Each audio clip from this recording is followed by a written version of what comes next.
Haleluya, Yesu ashimwe. Amahoro y'Imana bane namwe. Ndabashimiye kuba mukomeje gukurikirana Igeno TV. Ni ukuri muraba agaciro kuri twe. Muri aka kanya rero twateguye indi porogaramu nshya yo kujya tubagezaho ubusobanuro bwa zimwe mu nzozi turota nijoro turyamye. Twatugiye kubagezaho igice cya mbere cy'ubusobanuro bw'inzozi. Abantu b'Imana barota nijoro baryamye, ariko ugasanga ntibabashije kuba bamenya icyo bisobanuye. Ariko mbere y'uko dutangira ubusobanuro bw'inzozi, dutangira kuganira ku busobanuro bw'inzozi, ndagira ngo tubanze dusenga Imana. Data wera, data ukomeye, turagushimye, turaguhimbaje. Imana yacu bwite, turagushimiye ko abanye natwe. Data, turavuze birakunda, turareba biremera, ku bantu gupfukamirwa n'ibyo nyir'ingabo Imana. Hari benshi bavuye muri uyu mubiri, hari benshi barebye biranga, hari benshi bavuze biranga, ariko twebwe wadukundiye bibaho. Ushimirwe kandi uhererwe icyubahiro. Nsengeye bene data bose bankurikiye muri aka kanya. Nsengeye mwene data wese ufunguye telefone ye, ufunguye mashine ye, akaba agiye kureba iki kiganiro. Ndakwinginze ngo mugirire neza kandi umuhaze mu kwifuza kwe kose. Byose tuze bitwizeye mu izina rya Yesu Kristo umwami wacu. Amen. Shalom shalom. Amahoro y'Imana akomeze kubana namwe. Reka mbere y'uko dutangira ikiganiro cyacu tubanze dusome ibyanditswe byera dusanga mu gitabo cy'umuhanuzi Daniel, bice ni 2 kuva ku murongo wa 17 kugeza turagenda dusome tugeze ku murongo wa 20. Umutwe uravuga ngo Imana ihishurira Daniel inzozi. Imana ihishurira Daniel inzozi z'umwami. Nuko Daniel ajya mu nzu ye, abibwira bagenzi be Hananiya na Mishayeli na Azariya, kugira ngo bingingire Imana yo mu ijuru ibyo bihishwe, ngo ibagirire imbabazi batarimburanwa n'abanyabwenge bandi b'i Babuloni. Nuko ibyo byahishwe bihishurirwa Daniel mu nzozi yarose nijoro, maze Daniel ashima Imana yo mu ijuru, ati izina ry'Imana rihore rihimbazwa iteka ryose, kuko ubwenge n'amaboko ari ibyayo. Yesu ashimwe, Imana yo mu ijuru ihimbazwe. Hariya ijambo riratwereka uburyo Daniel umwami Nebukadinezari yabashije kuba yarota inzozi, ariko abasha kuba atasobanukirwa n'ibyo yarose. Nuko rero ahamagaza abakoniko n'abapfumu n'abandi batandukanye, babwira ibyo yarose, abahishurira ibyo yarose, ariko barananirwa. Ariko ngo Uwiteka Imana ngo amanukira, umwuka wera amanukira muri Daniel, abasha kuba yagera imbere y'umwami. Umwami amuhamagaje, abasha kuba yasobanura inzozi neza umwami yarose. Nuko izina ry'Imana rihabwa icyubahiro. Imana ishimwe kandi ihabwe icyubahiro. Ndagira ngo rero muri aka kanya tuganire cyangwa dutangire igice cyacu cya mbere cy'ubusobanuro bw'inzozi. Turaryama umunsi ku wundi, tugasinzira, rimwe na rimwe tukaba twagira ibyo turota, ariko tukaba tutabasha kuba twabisobanukirwa ngo tumenye ngo se ibi narose mu buryo bw'umwuka bishatse kumenyesha iki. Niyo mpamvu muri aka kanya rero nshingiye ku bitekerezo bya bamwe bagiye bansaba ko najya mbagezaho ubusobanuro bw'inzozi. Niyo mpamvu niyemeje, cyangwa kubw'ubusabe bwanyu niyemeje kuba najya mbagezaho ubusobanuro bw'inzozi. Tukaba uyu munsi ndabagezaho igice cya mbere, ariko tuzagenda dukomeza umunsi ku wundi. Ariko ntibinabujijwe yuko nawe niba hari ibyo ujya urota ukabona ntabwo urimo kubisobanukirwa neza, wazajya hepfo muri comment ukandika ibyo ubona udasobanukiwe. Mu bice bikurikira tukaba twabikusobanurira dufashijwe n'Imana. Yesu adufashe kandi atugirire neza. Ndizera ko nkurikiye muri aka kanya ushobora kuba wafite n'agakaramu n'agakayi ukaba wakwandika ahantu, kugira ngo igihe uzaba wenda waba warose ibyo tugiye kuganira muri aka kanya ujye ubasha kumenya ubusobanuro bwabyo, kugira ngo kuko buriya Imana itugenderera mu buryo butandukanye.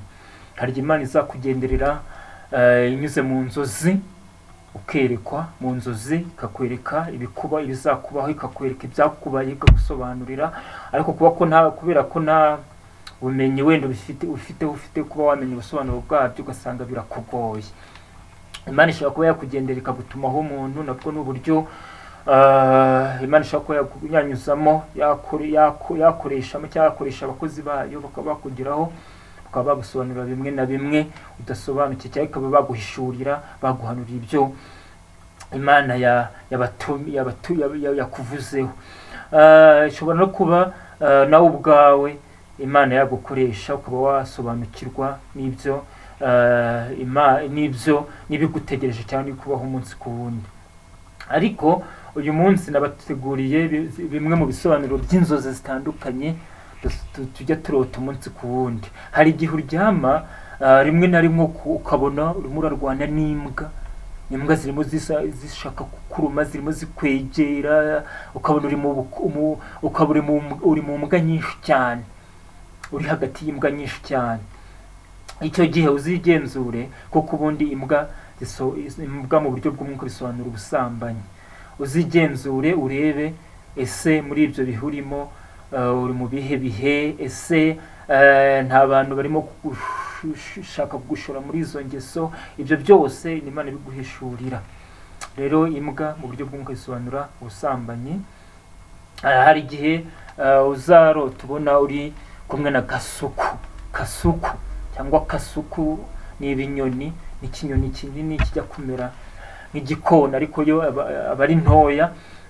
Nuyibona mu nzozi, kasuku yo ni umudayimoni ushinzwe gutoteza abakiranutsi bafite umuhamagaro n'impano yo gukora ibitangaza mu isi y'abazima. Ushobora kuba uri umuhanuzi, ushobora kuba usanzwe uri mu mbaraga z'Imana, ariko nubona mu nzozi utangiye guterwa n'ibyo binyoni bya kasuku, ujye umenya ko umudayimoni yatangiye kugutera, ashaka gutoteza izo mpano zawe, ashaka kuburiza n'izo mpano ufite z'umwuka wera.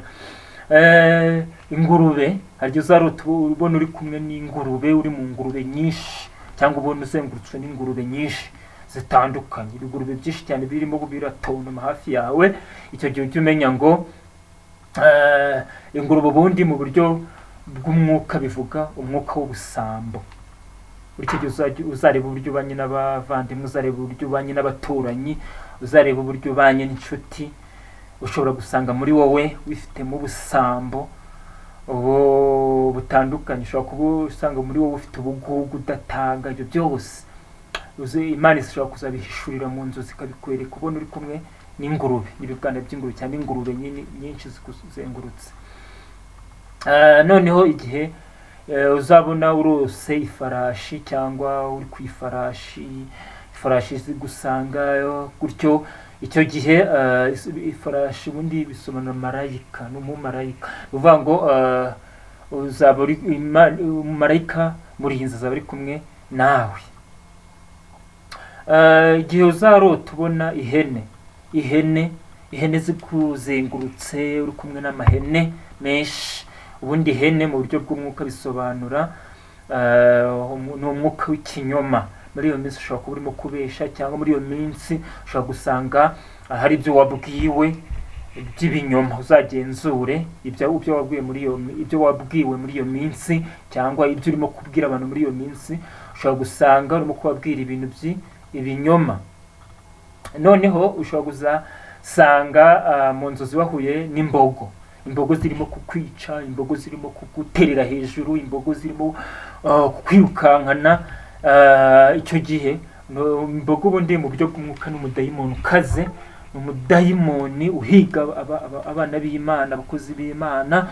Icyo gihe usabwe gukora amasengesho, ugasenga Imana ikagukuraho umudayimoni. Ushobora kuzabona mu nzozi urimo kurya amafi, no kurya amafi, ufite amafi mu biganza, urimo guhabwa amafi cyangwa amasamake. Mu buryo bw'umwuka bivuga umugisha, uzaba urimo kwakira umugisha. Ushobora kurota inzoka. Ubundi inzoka mu buryo bw'umwuka bisobanura umwuka w'uburyarya, ubugome, uburiganya, ubwicanyi. Ubwo nibwo busobanuro bw'inzoka. Uzarebe ese muri iyo minsi ubayeho ute. Urumva ko inzoka isobanura umwuka w'uburyarya, uburiganya, ubugome, ubwicanyi.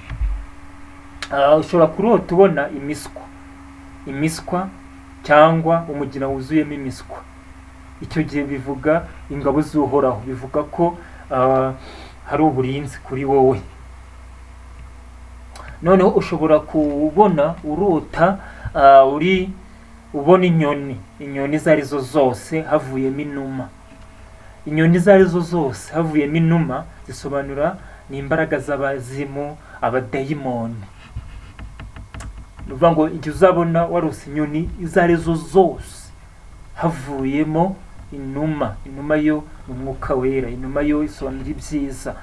Izindi nyoni zose warota ujye umenya ko ari imbaraga z'abazimu n'abadayimoni baba bakugendereye, baguteye. Bisaba gusenga rero kugira ngo igukuriraho abazimu, abadayimoni. Noneho hari igihe uzarota ubona urimo guhabwa iryi ry'inkoko cyangwa urimo kurya iryi ry'inkoko cyangwa ufite mu kiganza igi ry'inkoko. Igi ry'inkoko biba bigaragaza ko bakuroze, bakuzingazinze, bakuzinze kugira ngo ntuzigere ubona inzira wanyuramo, cyangwa kugira ngo ntuzabone urubyaro, cyangwa ntuzabone ikintu runaka wifuje kugeraho. Rero igihe uzabona ufite igi mu kiganza cyangwa urimo kurya igi ry'inkoko mu nzozi, ujye umenya ko bishatse kuvuga ko baba barakuroze, nicyo bishatse gusobanura. Noneho igihe urose, ariko ubundi amagi y'inkoko niyo akoreshwa mu kuzinga umuntu runaka kugira ngo ntazagire ku cyo yagombye kugeraho. Kugira ngo ubashe kubohoka ni uko iryo gi rimeneka mu buryo bw'umwuka. Usanga ababaroza kenshi rimwe na rimwe bakoresha amagi y'ibisiga cyangwa ay'inkoko. Urumva ngo rero iyo urose mu nzozi ukabona urose igi urimo urarirya cyangwa urifite mu kiganza, biba bisobanura ko warozwe. Uba ugomba rero gusenga Imana, ukinginga Imana ikagukuriraho ayo marozi. None igihe uzarota inzovu mu mwuka, mu buryo bw'umwuka, ukabona inzovu zirimo kukwirukankana, inzovu zirimo zirakurira cyane, ziragutumbiriye, ziragukanuriye. Icyo gihe inzovu ubundi mu buryo bw'umwuka ni umudayimoni ukomeye cyane ubuza abantu kwakira umugisha uturutse mu ijuru. Ubwo rero mu gihe uzarota inzovu uzakora amasengesho rwose, usenga Imana, winginga Imana gukuriraho abadayimoni babuza umugisha, bakubuza umugisha. Igihe uzarota noneho inyama z'inkoko cyangwa ihene, nivuga ngo inyama z'inkoko cyangwa ihene cyo bishatse gusobanura iki? Bishatse gusobanura ko ni ikinyoma gishingiye mu gutekereza, mu guterekera, mu mbabarire. Nivuga ngo ni ikinyoma gishingiye mu guterekera. Ni ukuvuga ngo igihe uzarota urimo kurya inyama z'inkoko cyangwa iz'ihene, ujye umenya ko watewe na dayimoni. Hari abantu barimo gutereza imyuka mibi, barimo guterekera bagutereza imyuka mibi. Icyo gihe uzasenga Imana kugira ngo ibigukurireho. Ngo noneho mu gihe uzarota inyama, intongo 3 z'inyama, ni ukuvuga ngo bishatse gusobanura iki? Bishatse gusobanura mu buryo bw'umwuka intongo 3 z'inyama, bishatse kuvuga ko ari abagabo 3 barimo umugambi w'ubugambanyi. Bishatse kuvuga ko ari abantu 3 runaka cyangwa abantu runaka barimo kukugambanira, cyangwa nawe uri mu bugambanyi runaka. Icyo gihe bishobora kuba ari Imana yakuzaniye iryo hishurirwa kugira ngo ubashe kubisobanukirwa. Noneho ari ushobora kurota inyama, urimo guteka inyama, bishatse kuvuga ko umugambi w'ubugambanyi urimo urategurwa. Hari umugambi w'ubugambanyi urimo gutegurirwa wowe. Mu gihe wowe udukurikiranye muri aka kanya, wowe mu mama, wowe mu papa, wowe mukobwa, wowe muhungu, mu gihe uzarota urimo guteka inyama izo arizo zose, ujye umenya ko hari umugambi runaka urimo gutegurirwa wowe, umugambi mubi. Noneho mu gihe uzabona inyama mbisi cyangwa itabi, inyama mbisi cyangwa itabi. Bishatse gusobanura mu buryo bw'umwuka, bisobanura amagambo mabi y'ubugambanyi, amagambo adafite umumaro. Bivuga ngo ushobora gusanga muri ibyo bihe uzisuzume, ushobora kuzasanga hari amagambo mabi urimo uravuga, urimo urakoresha muri iyo minsi, cyangwa hakaba hari abantu barimo kukuvuga amagambo mabi muri iyo minsi, cyangwa ugasanga hari ubugambanyi runaka urimo, cyangwa ugasanga hari abantu barimo barakugambanira bifuza ko hari ibyiza bitakujyaho cyangwa bashaka kukugirira nabi. Icyo gihe uzagenzure mu buzima bwawe umunsi ku wundi, ni uburyo Imana iba yakoresha kugira ngo igusobanurire izo nzozi zawe.